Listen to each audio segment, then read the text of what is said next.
The decisive battle of the Cold War took place here in Hungary.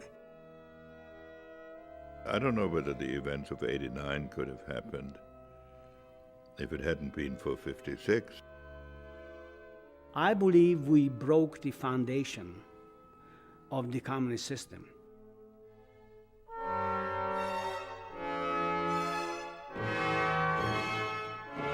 We heard on the radio, we heard the skirmish at the radio station, and they asked for a general strike. 40,000 people just stopped working. I mean, we just pouring out of the factory on that day. And the next morning, nobody goes to work. Hello and welcome to American Stories. I'm Saida Pagan. Our guest today is Klaudia Kovacs, an award-winning film director who's made it her life's work to tell the stories of the rich, the famous, the powerful, and people you've never heard of or never will. Thank you so much for joining us, Klaudia. Thank you so much for having me. Really appreciate it. Klaudia, your native country is Hungary. Tell us why you came and when you came. Well, I really wanted to be a film director. And so Hungary is quite small of a country. And of course, as a child, I was dreaming about Hollywood. So I read a book, an American book called On the Road by Jack Kerouac, which is the Beat Generation's famous book. And once I read that book, I decided I wanted to come. So after college, I arrived and I started to build my career. And first, I worked as a babysitter. And basically, I had to learn English. I had to get my citizenship. And after that, I started working as a film director. Really, that fast, from babysitter to film director? Oh my goodness. Some education in between there, right?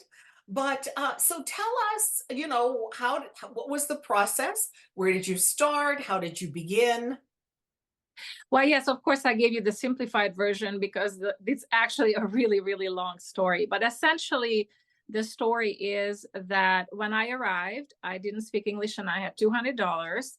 And so I immediately need to get a job. And I used to work for $5 an hour as a babysitter from 7 a.m. till 10 p.m. every single day except Sunday. And so immediately I realized once I learned English that I had to do something else. So I started to go to school. And then once that was done, I decided I needed to somehow find a way to become a director. Now, obviously, I didn't have any finances. I didn't have anyone to support me. I didn't have a mentor.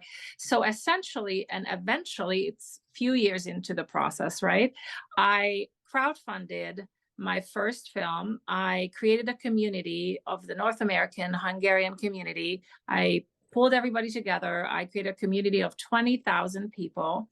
And so I fundraised and crowdfunded $1.7 million. And that's how I made my first film, because I knew if I wasn't going to make it myself, no one's going to give me a chance. And I worked on the film for 9 years. So it was a lengthy process. And I didn't really know what I was doing first time around, because when you're making your first film, no matter how many books you read and how many courses you have taken and what kind of a degree you have, you still actually don't know what you're doing because you've never done it before. So once the film premiered, amazingly, it was very, very successful.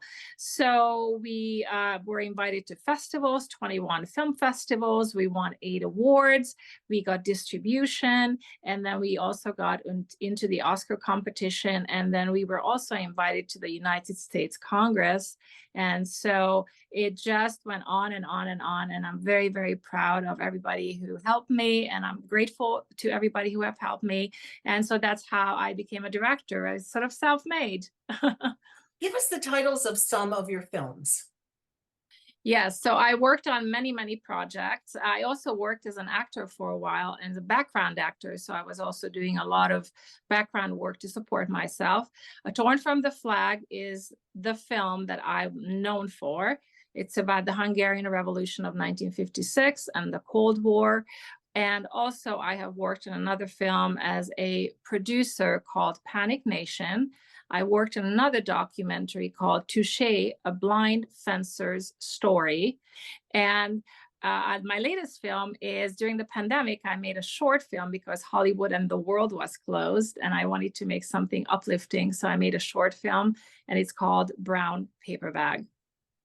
Tell us a little bit more about Torn from the Flag. How did you approach it? You directed it? Did you write it? Tell us what your involvement was in Torn from the Flag. Absolutely. So I wrote the story and I also produced it and I directed it. So it was a very lengthy process to get all the interviewees together because I really wanted to show the Cold War from 1945 till 1991 when the Soviet Union fell apart. And so that's a long time to summarize in 90 minutes. The film is a feature-length documentary. And so basically I worked with the Harvard University with their Cold War Institute, and I worked with many professors and many researchers to find the material. And essentially, I was trying to show the world, the globe, and the international community of that era and how they impacted each other.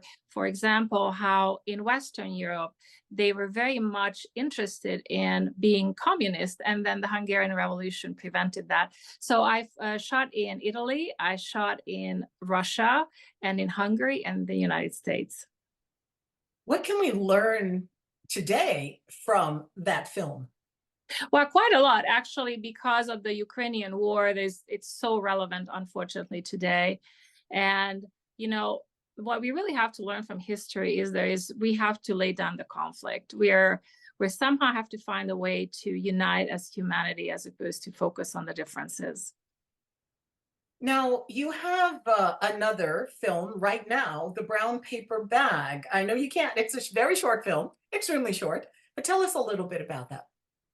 It's an extremely short film. It's 3 minutes. And so as I said before, I really wanted to make something uplifting and spirit warming because it was just so sad to be at home while we had the pandemic. So I wrote it, I directed it, I produced it, I shot it, and we have a wonderful actor who played the lead, and it's a one-person show, really. And it's a delightful story with a big twist and a big surprise. That's all I can say. And it's perfect for the holiday. Now, before we get into what you're doing now, we mentioned earlier that you actually do films about people you've never met and never will hear about. And we hinted about what you're doing. But you actually come from a very distinguished family. Tell me about your family life in Hungary. Yes, my mother is an Olympian, and I am extremely proud to be her daughter. She competed in the 1964 Tokyo Olympics. She was a swimmer. And matter of fact, during the 2020 Olympics, I wanted to shoot in Tokyo because I wanted to make a documentary. However, they had to delay it, so I wasn't able to shoot it. But yes, so she was a very accomplished swimmer, especially in our town, in our country. And so I was raised with the mentality of an Olympian and focusing on success in my personal life as well as in my professional life. And you have done a great job, Klaudia. Now, you have embarked upon another type of filmmaking that really I hadn't heard about before. You have a company, another film company, Legacy Films Hollywood, and you actually do documentaries about private individuals. Tell us all about this. Yes, Legacy Films Hollywood is a company that makes private documentaries for high net worth individuals and families. And so I really love telling the story of families, especially if it's a multi-generational story. I work worldwide, and these films are basically for people who have everything and they can gift that to their families or to themselves. And these are usually feature-length documentaries, and we basically go from their parents, grandparents, and we show the values of the family, the culture of the family, and we try to pass on the message to the next generation. So how do you how did you come up with this idea anyway?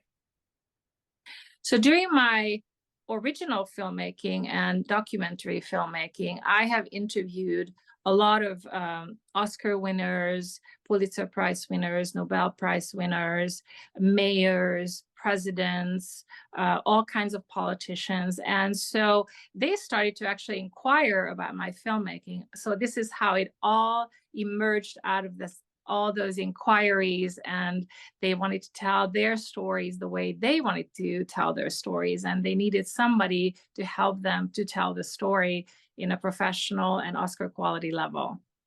So where do you get these clients, and why are they interested in even having a movie about themselves? Is a little bit of ego there, or just being able to continue with their legacy and let people know what their lives were like? Well, you know, people always wanted to tell their stories. I think every life is a worthy life to live and to tell about. So I don't think it's necessarily an ego. I think it's just we all want to know that the time that we spend on this earth is worthy in some way, and we like passing on our messages. So, you know, in the Middle Ages, kings and queens used to have their portraits painted and their sculptures made. And then we moved on to biographies, book biographies. And now we moved on to film. So I tell their stories on film. And where do you get the footage? How does that all work? You know, still photographs from the past. Tell us about that part of it. Absolutely. The clients reach out to me. There is a process to all this, but basically is the discovery phase, and then there is the active filmmaking phase. So it takes a while to make these films, but it's such a wonderful experience when we're finished. And then we rent a private movie theater and we do a Hollywood-like premiere, and then the curtain goes up and they are the star. And then in terms of the material, they provide some of the material, and depending on how much they were in the public eye, we can research the archives and get archive material to support the film. And so I interview also their families, their friends, their colleagues. They let me know who I should interview, and then basically I write the script, I present it to them, they approve it, and then we start shooting. And most of these films are never seen by a general audience. They're just seen by the friends and family of the individual. Is that correct? It's for private use, absolutely, yes. They have the right to publicize it if they want to, but that's up to them. But most of them absolutely use it for private use. It's like a private diary of a family, basically. Well, that's amazing. Well, thank you so much for sharing your information. Now, if people would like to see Torn from the Flag or Brown Paper Bag or whatever else that you have, how can they see your movies and your documentaries? Yes, the public films can be viewed on Vimeo, and my link is vimeo.com, Klaudia Kovacs, director. And so they can find my films there. And also, if they want to get in touch with me, they can write to me through claudiakovacs.com, which is my website. Well, thank you so much for sharing your story with us and for telling stories about other people. My pleasure. And thank you for joining us for this edition of American Stories. I'm Saida Pagan.